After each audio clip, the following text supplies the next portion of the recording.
خالق کائنات تھا، مخلوق کا تصور نہ تھا۔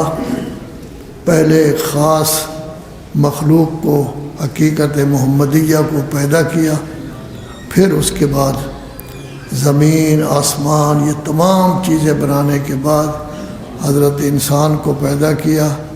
ازلیت، ابدیت، سرمدیت اللہ کے لیے ہے، باقی ہر کسی نے فنا ہو جانا ہے، اس دنیا سے چلنا ہے۔ اللہ تبارک و تعالی نے جو نظام قائم کیا ہے اس کے مطابق حضرت آدم اور حوا کو مٹی سے پیدا کیا گیا۔ کافی مدت تک ان کا جسم پڑا رہا، پھر اس کے بعد اس میں روح ڈالی۔ لیکن حضرت آدم کے بعد تناسل کا سلسلہ، توالد کا سلسلہ، اولاد کا سلسلہ ماں باپ سے ہوتا ہے۔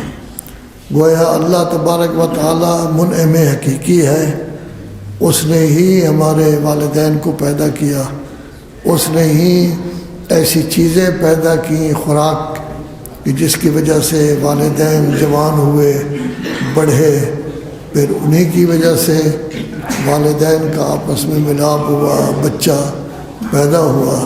تو اللہ تبارک و تعالیٰ سورہ بنی اسرائیل میں انتہائی اہتمام کے ساتھ ارشاد فرما رہا ہے، وَقَضَىٰ رَبُّكَ، اللہ تبارک و تعالیٰ کا حکم ہے، اللہ تبارک و تعالیٰ کا امر ہے، اللہ تبارک و تعالیٰ کا اٹل فیصلہ ہے، کیا؟ اللہ تعبدوا الا ایاہ، کہ بس اللہ ہی کی عبادت کریں، اللہ کے سامنے جھکیں، اللہ ہی کے ہر بات کو مانیں، اللہ ہی کے ہر فرمان پر عمل کریں، اپنی پوری زندگی کو اللہ کی اطاعت کے مطابق ڈھالیں۔ لیکن یہ بتانے والے کون ہوں گے کہ یہ اللہ کا حکم ہے؟ وہ انبیاء و مرسلین بتانے والے ہوں گے۔ آپ ان کے بتائے ہوئے فرمان کو مد نظر رکھتے ہوئے بس صرف اور صرف اپنی پیشانی اللہ تبارک و تعالیٰ کے سامنے جھکانی ہے۔ اور ہے بھی یہ حقیقت کہ عقیدہ توحید جان اسلام ہے، اسلام کی بنیاد ہی عقیدہ توحید ہے، اسلام کی اساس ہی عقیدہ توحید ہے۔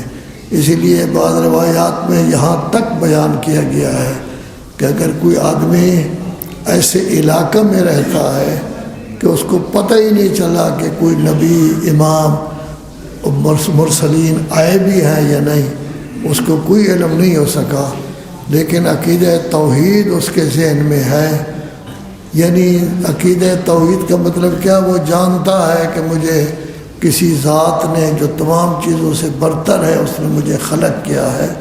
تو اگر یہی عقیدہ رکھتا ہے تو ہو سکتا ہے وہ اسی عقیدہ کی وجہ سے ہی کامیاب و کامران ہو جائے۔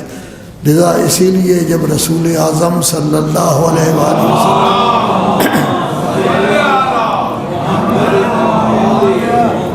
جب تشریف لائے تو بعثت کے بعد پہلی بات انہوں نے یہی کی، قولوا لا الہ الا اللہ تفلحوا، لا الہ الا اللہ کہو کامیاب ہو جاؤ گے۔ اب اگر اس عرصہ میں کہ ابھی تک حضور نے نبوت کا دعویٰ نہیں کیا تھا، بتایا نہیں تھا کہ میں نبی بن کر آیا ہوں، تو اگر کوئی شخص لا الہ الا اللہ واقعاً قلب سے کہتا تھا تو وہ سیدھا جنت میں جائے گا، کیونکہ کہا جا رہا ہے قولوا لا الہ الا اللہ تفلحوا۔ دوسرا حکم، اللہ تبارک و تعالیٰ اپنی عبادت کے ساتھ ساتھ عبادت سے مراد تمام معاملات میں اللہ کے سامنے جھکنا۔ دوسرا حکم اللہ تبارک و تعالیٰ دے رہا ہے، وبالوالدین احسانا، اپنے والدین کے ساتھ ہمیشہ اچھائی کے ساتھ پیش آؤ، والدین کے خدمتگار بنو، والدین کے اطاعت گزار بنو، والدین کی بات مانو، والدین کے فرمان پر، ماں باپ کے فرمان پر عمل کرو۔ حقیقتاً اگر دیکھا جائے الولد قطعۃ من الوالدین، ولد اپنے ماں باپ کا ایک ٹکڑا ہے، وہیں سے پیدا ہوا ہے، ماں باپ ہی سے پیدا ہوا ہے۔ جیسے رسول اعظم صلی اللہ علیہ وآلہ وسلم نے فرمایا فاطمہ تو بضعۃ منی، فاطمہ میرا ٹکڑا ہے۔ تو گویا کہ ہر اولاد اپنے ماں باپ کا ایک ٹکڑا ہے۔ اور پھر جب انسان پیدا ہوا، بچہ پیدا ہوا، بہت کمزور تھا، نحیف تھا، کوئی کام کر نہیں سکتا تھا، سوائے رونے دھونے کے اس نے کچھ نہیں کیا۔ اس وقت ماں باپ نے اس بچے کو سنبھالا، ماں باپ نے اس بچے کی تربیت کی۔ اور پھر جو ہے کہا جا سکتا ہے کہ خالق کے بعد سب سے بڑے محسن حضرت انسان کے اس کے والدین ہیں۔ اصل تو خالق ہے جس نے ان کے دل میں محبت پیدا کی ہے، ان کے دل میں پیار پیدا کیا ہے، حتیٰ دوسرے لوگوں کے دلوں میں بھی محبت پیدا کر دی ہے۔ ہر بندہ گزرنے والا یہ نہیں دیکھتا کہ یہ بچہ کون ہے، کیسا ہے، لیکن اس کے ساتھ وہ پیار کرتا ہے۔ تو در حقیقت نعمت خالق کے بعد سب سے بڑی نعمت انسان کے لیے والدین ہیں۔ اسی لیے کہا گیا ہے کہ اللہ کا اٹل فیصلہ ہے، اللہ کے سامنے جھکو اور والدین کے ساتھ ہمیشہ احسان کرو۔